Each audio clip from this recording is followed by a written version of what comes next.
اور ججز جو ہیں وہ اکاؤنٹیبلٹی سے بالاتر نہیں ہے. اور منیب اختر صاحب یہ کہہ رہے ہیں کہ یہ کچھ سگنیچرز جو منظور ملک صاحب کا ہے وہ ریٹائرمنٹ کے بعد ہوا ہے. تو پھر اب ایک بڑا سوال یہ اٹھے گا، قانون اپنا راستہ خود ہی بنائے گا.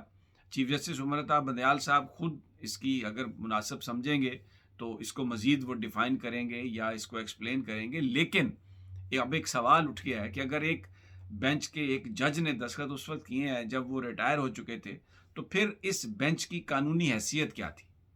کیا یہ جو فیصلہ ہے یہ ہے یا ختم ہو گیا؟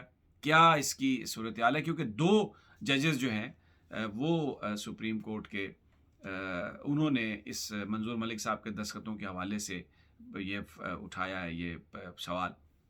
بہت لمبی یہ ججمنٹ ہے، 86 صفحے میں نے آپ کو بتایا. ایک صفحہ ایسا ہے اگر میں اس پر بات کروں تو بڑے سوالات ہیں. اور جسٹس عمر عطا بندیال صاحب looks like is very mindful of sanctity of the supreme court. وہ اس بات سے بہت انہیں پریشانی ہے کہ سپریم کورٹ کے ججز کے حوالے سے، اعلیٰ عدلیہ کے ججز کے حوالے سے یہ تاثر ملک میں نہیں آنا چاہیے کہ یہ لوگ اکاؤنٹیبلٹی کو اوائڈ کرتے ہیں. کیونکہ اس سے پہلے جو واقعہ ہوا تھا ان کا جسٹس جو پہلے چیف جسٹس سے چودھری افتخار صاحب، ان کے صاحبزادے کے اوپر بھی الزام لگے، تب بھی وہ کوئی معاملہ ویسے ہی ختم کر دیا گیا تھا اور کچھ نہیں ہوا تھا ارسلان افتخار کا، اور اس میں چیف جسٹس صاحب خود بینچ میں بیٹھ گئے تھے آ کے. پھر اس کے علاوہ کچھ اور بہت سارے پچھلے دنوں جو واقعات ہوئے ہیں اس کے حوالے سے بھی، قاضی فائز عیسی صاحب کے حوالے سے بھی بڑے سوالات ہیں.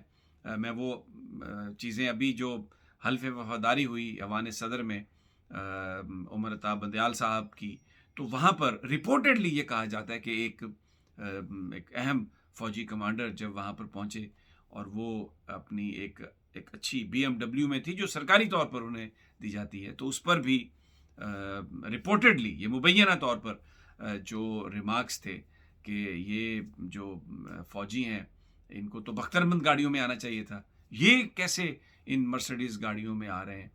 تو یہ کچھ ایسی چیزیں ہیں.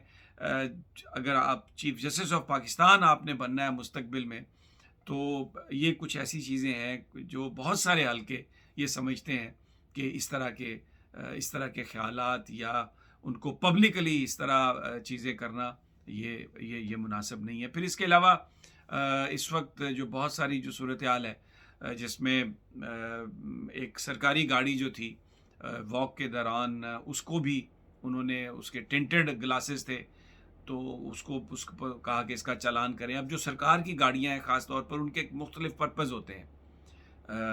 جو گاڑیاں آپ نے ملزم کو لے کے جانا ہے، آپ نے کسی اور بندے کو لے کے آنا ہے، یا کوئی گاڑی آج اگر پروٹوکول میں ہے تو کل وہ کسی اور معاملے کے لیے بھی استعمال ہو سکتی ہے.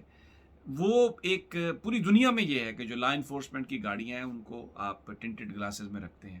پھر اس کے بعد صحت کارڈ فٹ پاتھ پہ لگا ہوا تھا تو کہا کہ اس کو ہٹا دیں، صحت کارڈ کو ہٹا دیں. اب یہ بھلے جج صاحب کے ذہن میں یہ ہوگا کہ اس لیے ہٹا دیں کہ فٹ پاتھ صاف ہو، یہ چلنے کی جگہ ہے، اشتہار لگانے کی جگہ نہیں ہے. لیکن اس سے جو ایک امیج گیا وہ ایسا ہی گیا کہ جیسے کوئی مخالفت ہے کوئی.